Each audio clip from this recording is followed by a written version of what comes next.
हाय, हम लोग आज देख रहे हैं गैबन कंट्री के बारे में। गैबन कंट्री जो है अफ्रीका महाद्वीप में है। अफ्रीका महाद्वीप हमको ये दिखाई दे रहा है। अफ्रीका महाद्वीप के पश्चिमी तट पर आता है, यानी अटलांटिक महासागर। अटलांटिक महासागर की हमको है अटलांटिक महासागर के पूर्वी तट में, हम ये भी कह सकते हैं इसे। जैसा हम ये देख रहे हैं, अफ्रीका का ये पश्चिमी तट है और ये ही इसी को हम कहते हैं अटलांटिक महासागर का पूर्वी तट। तो ये हमको गैबन कंट्री दिखाई दे रहा है।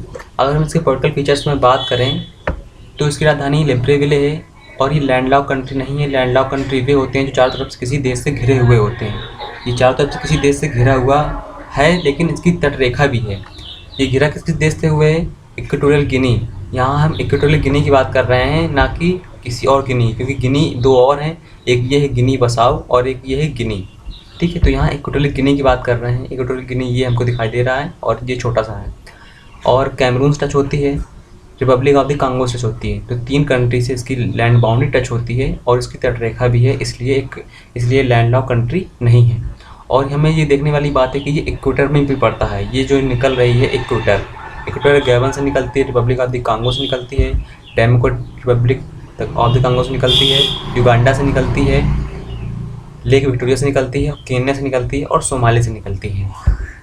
ठीक है, तो इसलिए ये भूमध्य रेखी देश भी है। अब अगर इसके पॉलिटिकल फीचर्स में बात करें तो इसकी जो राजधानी है लिब्रेविले कोस्टल पर स्थित है। और जो यहाँ की भाषा है प्रमुख फ्रेंच है और बांटू बोलियाँ हैं। फ्रेंच इसलिए है क्योंकि ये फ्रेंच के कब्जे में रहा है, इसलिए यहाँ फ्रेंच भाषा का विस्तार हो गया है। बंटू यहाँ की जनजातियाँ हैं, उन्हीं के आधार पर उनकी बोलियाँ ही बोली जाती हैं। साक्षरता यहाँ की हम देखें तो लगभग 83% है। और धर्म जो यहाँ का है ईसाई और कबीलाई धर्म है। ईसाई धर्म तो वही फ्रेंच वालों से फैला, और कबीलाई धर्म कबीले जो होते हैं वो उनका मूल धर्म था। जो मुद्रा यहाँ की फ्रैंक CFA है। फ्रैंक मतलब फ्रांस का कब्जा रहा पर, तो उसने विस्तार किया अपना, उसी के अराउंड में रहा तो उसने अपनी मुद्रा का विस्तार कर दिया। अब जो ये गैबन है ये फ्रेंच के कब्जे में रहा है। इसका पहले नाम था फ्रेंच इक्वेटोरियल अफ्रीका प्रांत नाम था इसका पहले, क्योंकि फ्रेंच क्या है, जैसा जो भी कंट्री किसी कंट्री को कब्जा कर लेते हैं तो अपने नाम पर रख देते थे।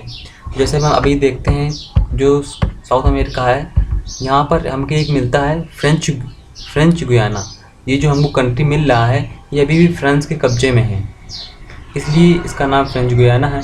इसलिए इसका भी पहले नाम फ्रेंच इक्वेटोरियल अफ्रीका कंट्री था, इसका नाम बाद में गैबन रख दिया गया। अगर फिजिकली चीज़ों में बात करें तो यहाँ पर कुछ ज़्यादा इम्पोर्टेंट फीचर नहीं है।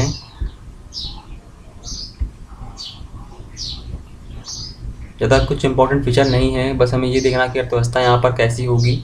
और इसके आसपास जो नदियाँ हैं, इम्पोर्टेंट नदियाँ हैं, जैसे कांगो ज़ेरे नदी है, कांगो नदी है, ये इसके आसपास ही नदियाँ हैं। यहाँ पर नदियाँ नहीं हैं, लेकिन ये तो यहाँ की अगर अर्थव्यवस्था की बात करें तो अर्थव्यवस्था यहाँ की उष्णकटिबंधीय वन है। उष्णकटिबंधीय वन कैसे होते हैं हमें पता है, वर्षा वाले होते हैं और भूमध्य रेखाएं पड़ता तो यहाँ पर हर दिन प्रतिदिन वर्षा होती होगी। तो उसी प्रकार से कोको, कॉफ़ी, चावल, मूंगफली यहाँ पर मुख्यतः फसल उगाई जाती है। और ये जो देश है यहाँ पर मुख्यतः अश्वेत अफ्रीकी रहते हैं, मतलब काले लोग, जिसे आपने सुना होगा, अश्वेत अफ्रीकी। और यहाँ पर यूरेनियम, सोना और लोहा भी निकाला जाता है। तो ये इसकी मुख्य अर्थव्यवस्था का आधार है। और इसके पूरब में पड़ता है अटलांटिक महासागर। अगर हम खाड़ी की बात करें तो यहाँ ब्राइट ऑफ बेफ्रा है, खाड़ी है, साओ टोम द्वीप है।